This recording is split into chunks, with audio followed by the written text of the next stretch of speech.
Hey, good morning. Happy Thirsty Thursday. Rise and shine. What a bright, shiny, sunny day it is. Look behind me. Amazing. I mean, it's just booming with sunshine. A lot of vitamin D out there right now in central Pennsylvania. God bless us all. Let's put down some coffee. Come on. Ah. Well, I hope you all had a good night last night. Hope everybody got home safely. You didn't have any problems with the snow. If you're in that area, the snow region, we got blasted yesterday. The county left out early. Carol came home. I guess she left, gave me a call, and they let her and her people leave at around 12 o'clock. A lot of state agencies over here in Pennsylvania, they were closed down, so it was pretty bad, pretty intense, Carol was out there this morning cleaning her car, and I told her I'll go out there and do it, but she said, nah, she'd do it. I said, okay, I'm not going to argue with you, go ahead. But she said there's like a quarter inch of just ice crusted over on the snow, so... And Sir Prince and me have things we got to do today. Got to do some traveling. Got a couple road trips today. And she said, wait until around at least 12 o'clock or so. So I don't know if I'm going to wait that late, but because I got appointments set up. But the reason she wants me to wait longer is so the ice starts to melt on its own. Right now it's a balmy 30 degrees here in central Pennsylvania. It's supposed to go up to 40 today, and it's supposed to be partly cloudy. But you would never know that by looking at that window right behind me there with my spider plant. But so here's my rant for the day. Let me put this on first. As most of you know, I got these specialists that I have to see, and these doctors for this mini stroke that I had on, I think it's December the 13th. Well, needless to say, I had an appointment yesterday, and I called up, and I got the young ladies that answer the phone for the specialists, all right? And if the specialists are busy, they end up taking a message. And this young lady, she answered the phone for the name of the therapist I have to see, or the company, I should say. I said, yeah, I have an appointment today with, we'll call her Dr. Susan, all right? And the lady said, yes, Mr. W. Obviously, my caller ID is right up there on the screen, and since the name is that long, She said, how can I help you? I said, well, can you tell Dr. Susan that I won't be in today? She goes, oh, you won't? Why not? I said, you're kidding me, right? And, of course, she was pulling my leg, right? But I said, you don't have a lot of snow there? She goes, oh, yes, we do. I said, well, that's the reason. I have to go pick Carol up, and she don't want to drive her car home. And I'm going to cancel my appointment. I said, if you could tell Dr. Susan that I will be available not Thursday or Friday of this week, which is today and tomorrow, but I would be available Tuesday, Wednesday, or Thursday of next week. And she said, yes, I will do that.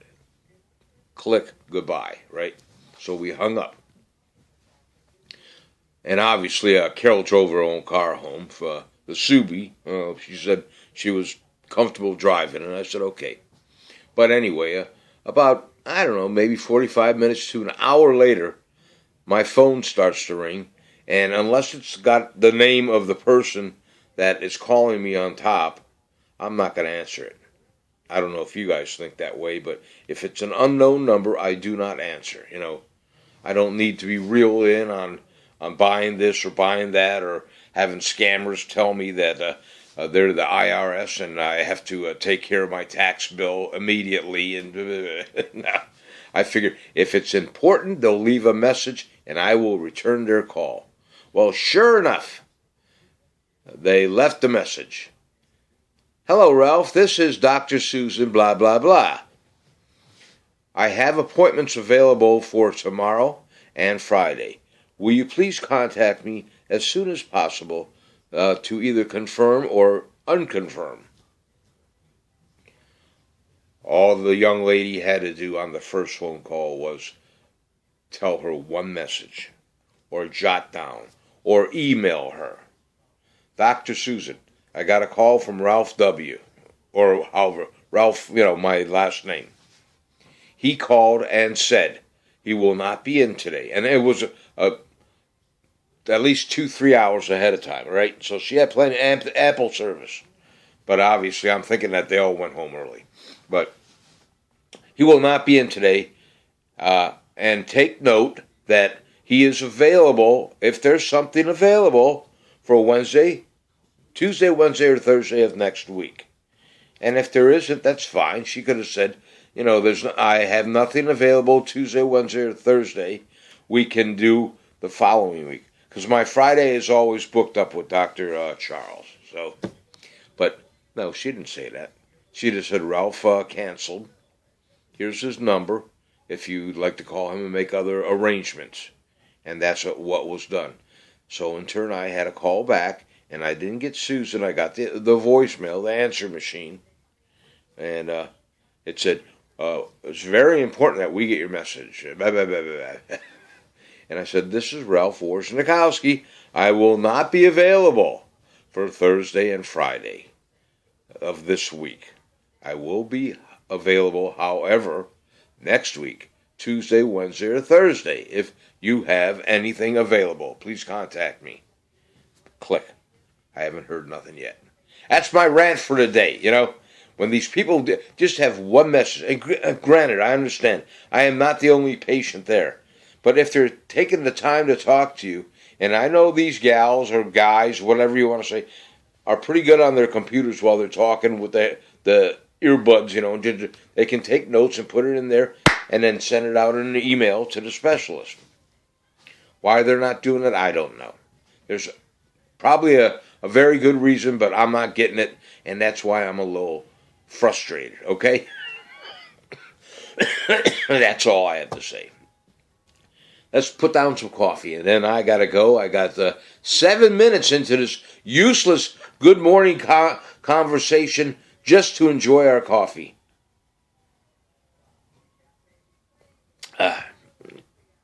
Last night I did watch 2 full episodes of MASH on MeTV, which I do religiously, probably 6 days a week, all right?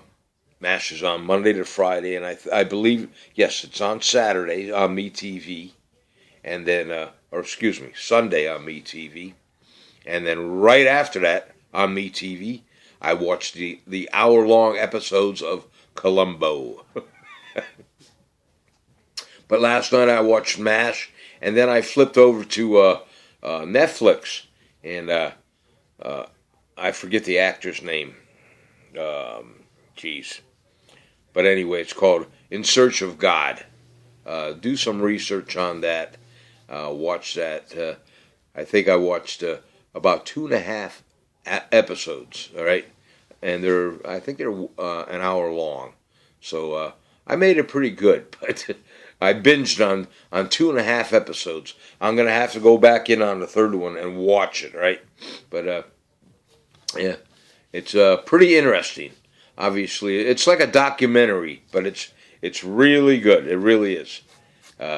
So if you get a chance, search in Netflix In Search of God, all right? And if I remember the name of the male actor that is doing In Search of God, I'll let you know.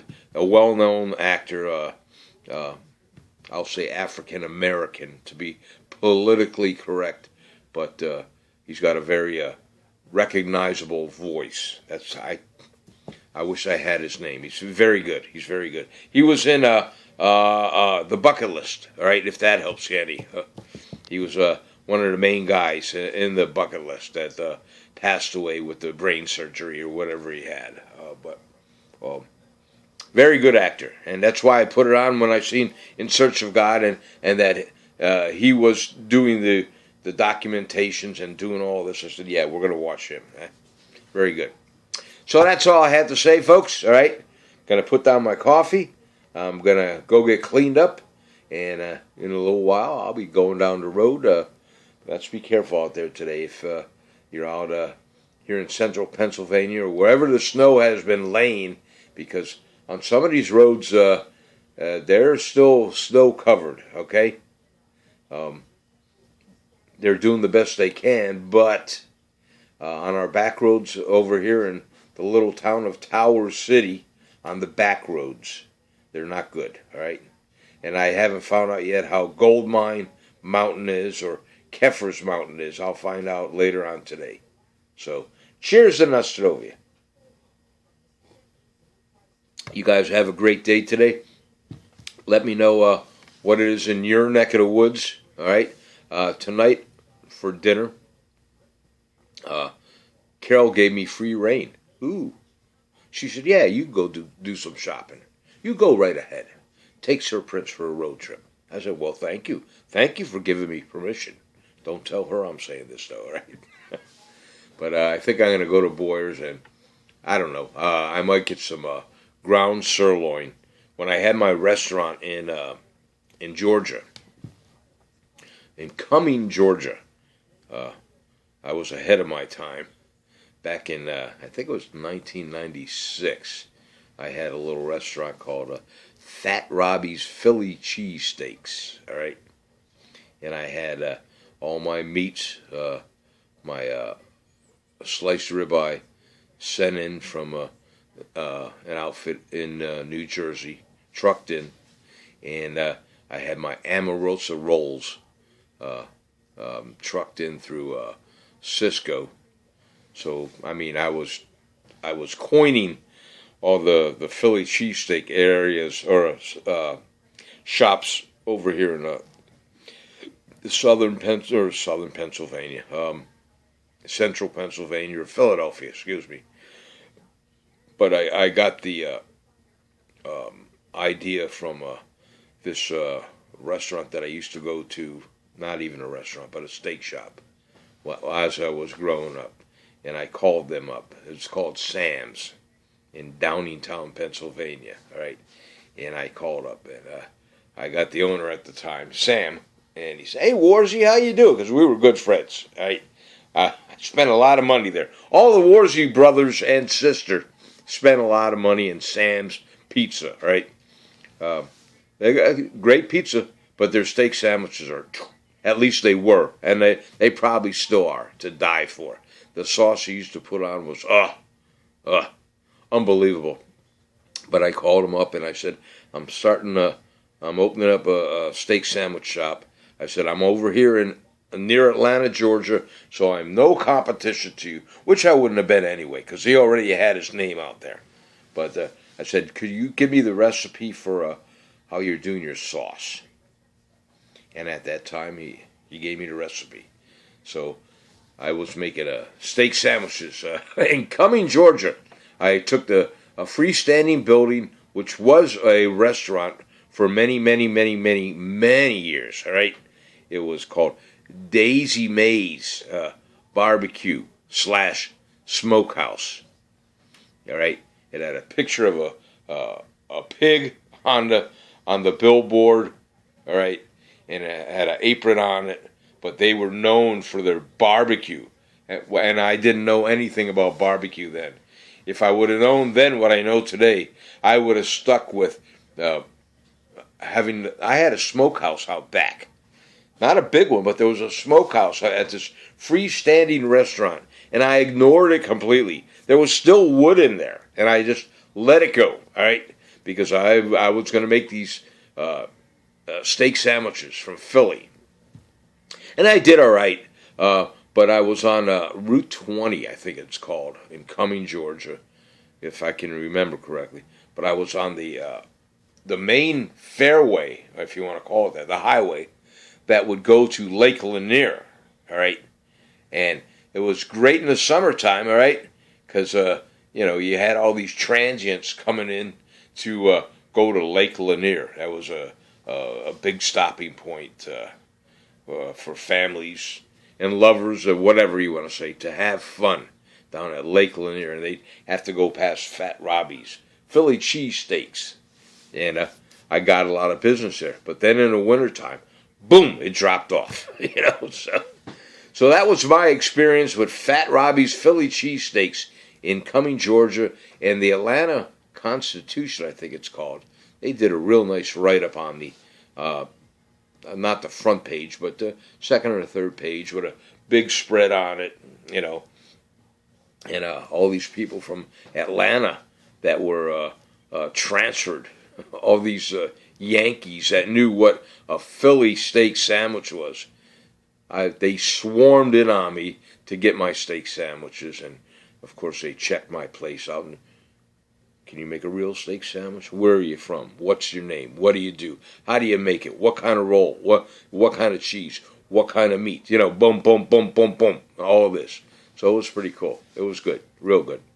Oh, and then I did have once a week on Fridays, I had the Philly soft pretzels shipped in. I'd have them shipped in on a Thursday, I believe it was, frozen, dry ice, so they could unfreeze, and they would be ready for my customers. The only way I could do it was if you wanted a Philly soft pretzel on Friday, you'd have to give me your name and how many you want, and I'd order it. And every week I'd call this company up and say, all right, give me 55 soft pretzels, please. And it would be there Thursday, so it could thaw out. And I'd have them for my customer that would come in for their soft pretzel. And with that, they'd have their cheesesteak, all right? And then I was also selling tasty cakes. That was before it was, widespread all over the place. So I was really ahead of my time. And unfortunately, I didn't have enough of this to do it correctly. I did have an outfit call up, and they wanted to franchise my place, but I didn't want to do that. I had this thing on my brain that I wanted it for myself, which was probably a mistake, but what are you going to do? Because if you go down towards Atlanta now, or anywhere in those southern states, everybody's doing Philly steak sandwiches now, Okay? And that's my babble for today. It's we're about 18 minutes into this video, so have your coffee. You got a little bit of knowledge on myself. I mean, I'm just exploding with ideas, all right? I'm a businessman. I'm a printer by trade, and I'm a disc jockey, okay? And I'm also a bullshitter. But to tell you the truth, no. Everything I told you is the truth. It really is. Have a great day today, folks. Thanks for letting me into your kitchen or your house or maybe your office or your motor home. And thanks for letting me enjoy a cup of coffee with you. If you have any comments or questions, you can put it right down here in the comment section, or you can send me a private message. And by all means, share this video with your friends and family. And if this is the first time that you're seeing this video, do me a favor, hit that subscribe button. And once you hit that subscribe button, right next to it, a little bell will be there. Hit that bell, because then that will tell you every time I make a video. If you just hit the subscribe button, you will get an occasional nudge that, hey, boom, Ralph Forsey made a video. But if you hit that bell, you'll get it every time. You'll be nudged. Even if you're not up yet. Once you get up and turn your smartphone on, it'll say, boom, Ralph Forsey made a video. And you can watch it at any given time you want, okay? Thanks for having me. Like I said, cheers to Nostrovia. I hope you have a great day today. And I will talk to you guys later on. God bless all of you, all right? And like I said, leave me comments down here if you like, or send me private messages. And let me know what it's like in your neck of the woods, right? God bless you. Take care. Keep on smiling. Smile. Here we go. On 3. 1, 2, 3. Smile.